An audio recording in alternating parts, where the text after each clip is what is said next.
मिल सकी, देर हो गई, मैं अभी यहाँ पर खड़ी हूँ, पास में पैसा नहीं, सामान खरीदूं कैसे, और जब सामान नहीं तो घर वापस जाऊं कैसे, मेरी मालिकन मुझे मारेगी, मुझे सजा देगी। अल्लाह अकबर। रसूल गिरामी वक़ार सल्लल्लाहु अलैहि वसल्लम जेब उससे पूछते हैं कितनी रकम थी तुम्हारे पास, उसने कहा सरकार 2 दिरहम। पैगंबर सलाम जेब से 2 दिरहम निकालते हैं, उसके हाथ पर रखते हैं, जाओ परेशान मत हो, बाजार से सामान खरीद लो और घर चले जाओ। खरीदो, जाओ घर, रोना बंद करो। मुस्तफा जाने रहमत, उस औरत के लबों पर हल्की मुस्कुराहट आई, नबी लबों की मुस्कुराहट देखकर आगे बढ़े। सरकार ने बाजार से जुब्बा खरीदा, कुर्ता शरीफ खरीदा, वापस हो रहे, और जब वापस हुए कुछ कदम चले थे कि देखा एक आवाज आ रही है, कोई मुझ नंगे को जो कपड़ा पहनाएगा, जो मुझ नंगे को कपड़ा पहनाएगा अल्लाह उसे जन्नती लिबास पहनाएगा, जन्नती हुल्ले पहनाएगा, जन्नती लिबास से तक कराएगा। मुस्तफा जाने रहमत की नजर पड़ी, कुछ फासले पर एक शख्स खड़ा है, बूढ़ा है, नंगा खड़ा है, बदन पर कमीज कुर्ता नहीं है। मुस्तफा जाने रहमत ने बुलाया नहीं, मेरे नबी खुद चलकर आगे बढ़े, उसके करीब गए, और जब करीब गए मेरे मुस्तफा, तो मेरे नबी ने देखा कि उस नबी का बूढ़ा सहाबी है जो खड़ा है, कह रहा है मुझ नंगे को जो कपड़ा पहनाएगा अल्लाह उसे जन्नती हुल्ला पहनाएगा। मुस्तफा जाने रहमत ने वो जुब्बा शरीफ उन्हें दिया, लो ये तुम पहन लो। सरकार फिर बाजार गए, दूसरा जुब्बा खरीदा, वापस आए, और जब वापस आए मुस्तफा उस जगह से गुजरे जिस जगह पर मेरे नबी ने कुछ देर पहले एक औरत को 2 दिरहम दिए थे, वहां जब पहुंचे तो मेरे नबी के बढ़ते कदम फिर ठहर गए, नबी के बढ़ते कदम फिर रुक गए। देखा कि अब वो औरत है, सामान जमीन पर रखा है, वहीं पर खड़ी है, अब भी आंखों में आंसू है, अब भी परेशान है। मेरे मुस्तफा नबी रुक गए, और नबी ने रुककर फिर पूछ लिया अब क्यों परेशान है, सामान खरीद लाई ना? जी सरकार खरीद लिया, रखा है ना ये? कहा फिर क्यों खड़ी है, सामान खरीद लाई, यहाँ रखकर क्यों खड़ी है, जाती क्यों नहीं? कहा सरकार आपका कर्म हो गया, सामान तो खरीद लिया, लेकिन देर बहुत हो गई, देर बहुत हो गई है, मालिकन मारेगी जरूर, छोड़ेगी। अब मैं क्या करूं? मुस्तफा जाने रहमत फरमाते हैं चल परेशान ना हो, मैं तुझे पहुंचा कर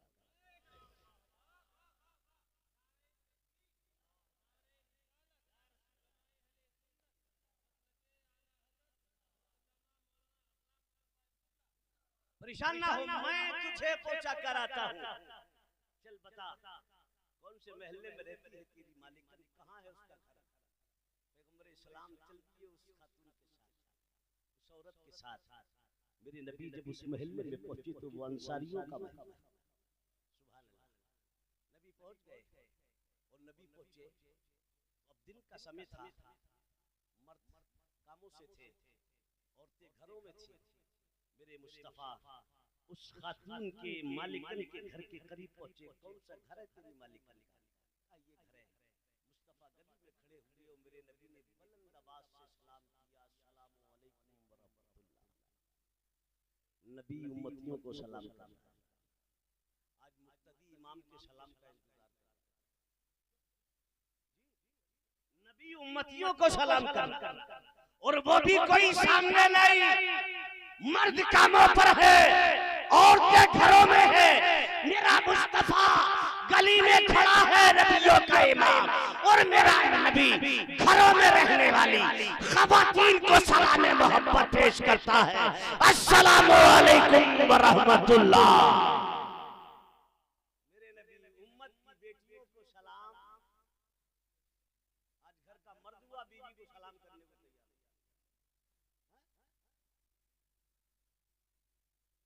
इमाम के सलाम का इंतजार कर रहा है। इमाम निकल गया, किसी था बेचारा किसी उधेड़ बुन में नहीं नजर पड़ सकी, तवज्जो नहीं दी, गुजर गया। तो 4 बैठे थे, अरे बोले ये इमाम को रखने के लिए क्या हुआ, किसी सलाम तक नहीं आता?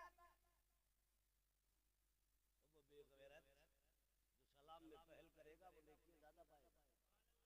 इमाम गुजरा था,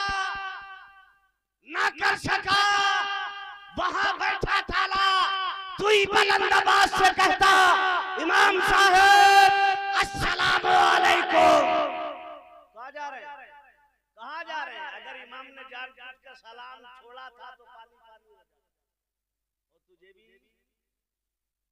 ढेरों, लेकिन तुझे नेकियां चाहिए। आज के दौर में नेकियां कहाँ चाहिए समाज में? आज के दौर में तो दुनिया की खुराफात चाहिए, नेकियां कहाँ चाहिए? मेरे नबी ने सलाम किया उम्मत की बेटी, उम्मत की शहजादी। मेरे नबी ने सलाम किया, खवातीन ने नबी की आवाज को सुना, सलाम सुना, आवाज सलाम का जवाब दिया, लेकिन धीरे, ताकि नबी तक आवाज ना पहुंचे। कुछ वक्फे के बाद मेरे नबी ने दोबारा सलाम किया, जवाब फिर नहीं आया।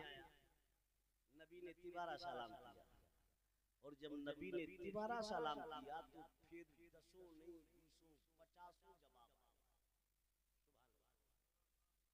50 जवाब, 50 जवाब। और जब जवाब आए ना तो मेरे नबी ने फरमाया भी ये तीसरे सलाम पर जवाब क्यों? औरतें निकल आई, तीसरे सलाम पर जवाब। पहला सलाम किया, जवाब नहीं किया, आवाज नहीं पहुंची थी, सरकार पहुंची थी आवाज। दोबारा सलाम किया हमने, जवाब नहीं दिया, कि आवाज नहीं दी, सरकार पहुंची थी आवाज।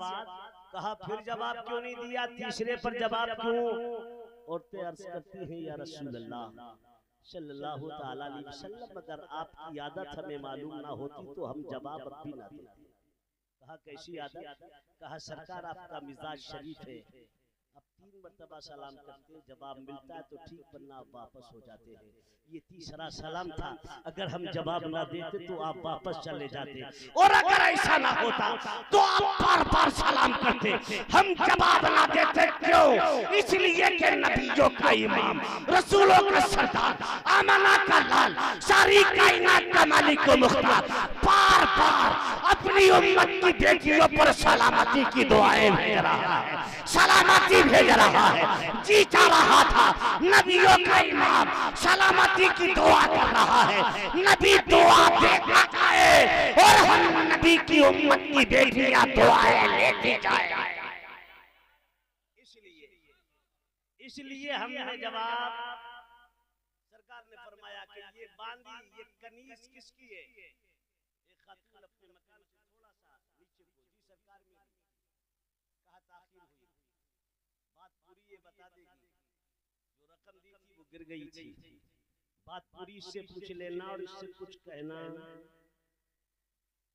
इससे कुछ मैं लेकर आया हूँ, कुछ कहना। और जैसे उस खातून ने इतना सुना ना, इस्लाम की बेटी ने तड़प जाती है, कहती है या रसूल अल्लाह अलैहिस्सलाम, आका आप कहने की बात कर रहे हैं, ये इसका मुकद्दर, मेरी किस्मत। सरकार इसी के बहाने आप मेरे दरवाजे तक आ गए, मेरे मुस्तफा कहने की बात नहीं, आका आपके सदके में मैंने अपनी इस बांदी को आजाद कर दिया, मैंने आजाद कर दिया आपके सदके। सरकार कहने की बात नहीं, अब ये बांदी नहीं बल्कि आजाद है, आजाद। मैंने आजाद कर दिया, ये मेरे मुस्तफा की शान है। हम उस नबी के उम्मत मरे जा रहे आपस में लड़ते। देखें एक आवाज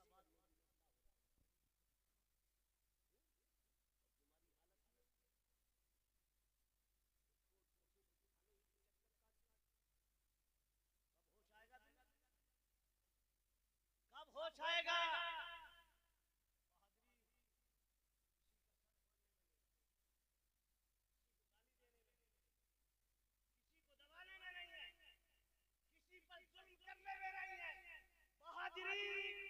दो बातें बर्दाश्त करके गुजर जाने में बहादुरी है, उसमें बहादुरी है, बड़ी आफियत, बड़ी सलामती है उसमें।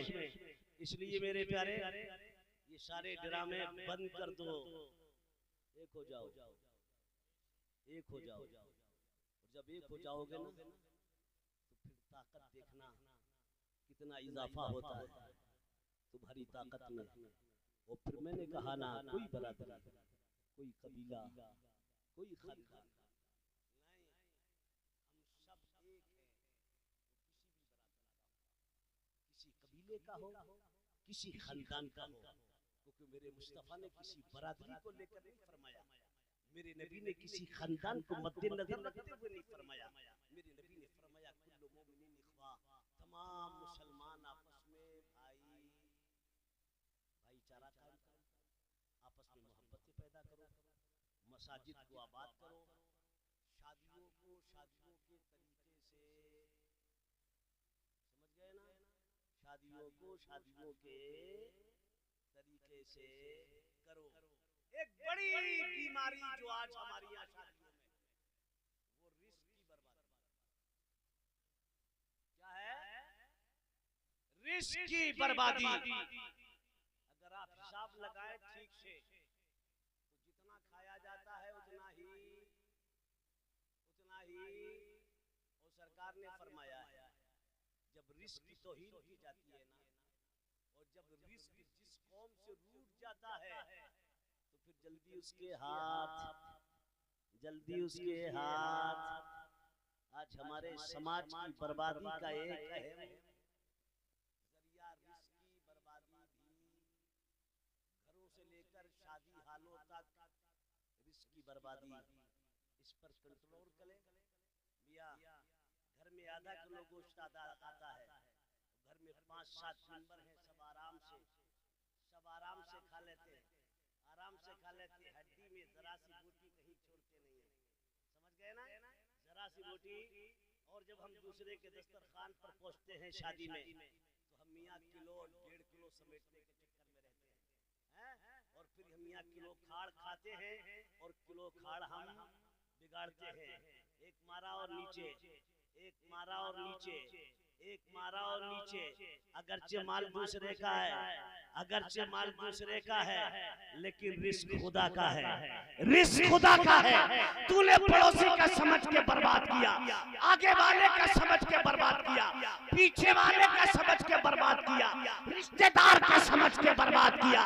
बर्बाद तो पड़ोसी का समझ के कर रहा है, लेकिन ये अल्लाह के दिए रिस्क की तौहीन कर रहा है। और जब अल्लाह का रिस्क रूठ जाता है तो फिर जल्दी आसानी से हाथ नहीं आता है। जिस प्यार से अपने दस्तरखान पर खाओ, उसी प्यार से दूसरे के दस्तरखान पर बैठकर खाओ। एक दाना, एक लुकमा रोटी का और एक रेशा बोटी का बर्बाद मत होने दे। अल्लाह राजी होगा, जब रब राजी होगा तो मियां फिर सब राजी होंगे, और जब सब राजी होंगे तो हमारा कोई बाल बीका नहीं कर पाएगा। अल्लाह कुरान में लक़द काना लकुम फी रसूलिल्लाहि उस्वतुन हसना, रसूल की जिंदगी तुम्हारे लिए नमूना है। अल्लाह हमें पैगंबर सलाम की अता करदा लैलो पट्टी पर चलकर जिंदगी गुजारने की तौफीक अता फरमा। मौला मेरे बोलने में कोई चूक हुई हो रहमत कामिला से माफ